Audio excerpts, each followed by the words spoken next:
Kobo Abe, who lived between 1924 and 1993, was a Japanese author, acting studio founder teacher, musician.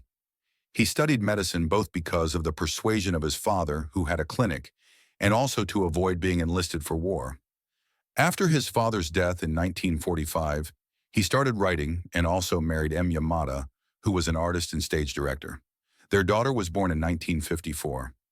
After various involvements and falling outs with the Communist Party, he founded an acting studio where he trained performers and directed plays while his wife worked on the production designs. The studio was a safe haven for young performers who needed a contemporary alternative to the traditional studios of the time. A Pisces. Abe was born in Tokyo, raised in Manchuria, and his mother was from Hokkaido. This trifocal identity of origin instilled in him a sense of being without a home, which runs as a current in all 5 of the books I've read by him. Woman in the Dunes, 1962, The Ruined Map, 1967, The Boxman, 1974, Arc Sakura, 1984, and The Kangaroo Notebook, 1991. All 5 novels are dark, surreal, absurd, and yet not without humor. The main character of The Kangaroo Notebook continuously feels alien to his surroundings, forever moving from one temporary place to another. There are characters who appear familiar, but he cannot recall why, and they disappear and sometimes reappear. A female attraction, B, appears as 3 different characters, A, B, and C, and his conclusion is that in time the character has changed, and therefore he perceives them as separate. In the beginning of the book, the narrator realizes that there are cleft-leaved radish sprouts growing on his shins. He goes to a clinic, but they tell him they do not have a cure, but maybe hot sulfur springs may help. They strap him onto a bed and anesthetize him. From then on, he keeps traveling with his bed through streets, through dark canals where he runs into child demons, his dead mother, A and C, then stays at a hospital, organizing euthanasia for a very sick patient, then plans his escape, finally arriving at a train station where he finds B waiting for him.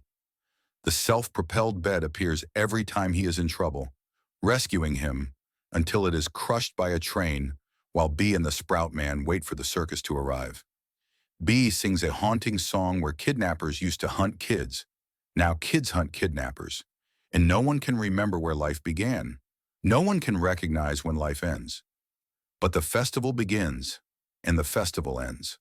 The festival is not human life, and human life is not a festival. That's why kidnappers come along. As she is singing, the child demons appear and put the Sprout Man in a box. He does not struggle, thinking he can get out of it when he wants. Yet his corpse is found with non-lethal, self-inflicted wounds on the shins.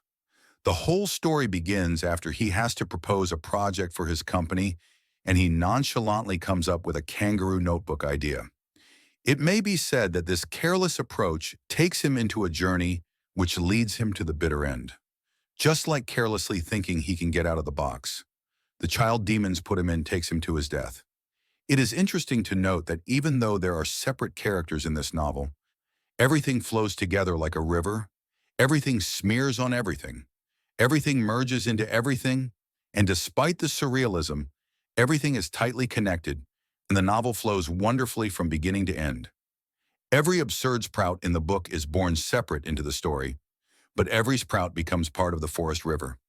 All characters are miserable and lonely, yet together they make sense. The Sprout Man, although sporadically, expresses deep longing and tenderness for humans. He is not one of those apathetic characters that contemporary writers seem to be so fond of. It might be said that there is a hint of pedophilia in the book, as A and C are children. However, the author wraps them up as versions of B, who is an adult.